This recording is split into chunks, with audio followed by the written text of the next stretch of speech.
मृत्युञ्जयाय रुद्राय नीलकण्ठाय शम्भवे अमृतेशाय शर्वाय महादेवाय ते नमः।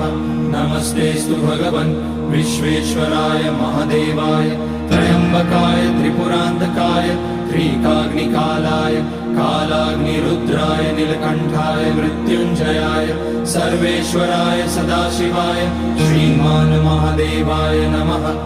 ॐ नमः शम्भवाय च मयोभवाय च नमः शङ्कराय च मयस्कराय च नमः शिवाय च शिवतराय च। ॐ त्र्यम्बकं यजामहे सुगन्धिं पुष्टिवर्धनम् उर्वारुकमिव बन्धनान् मृत्योर्मुक्ष्यमामृतात्।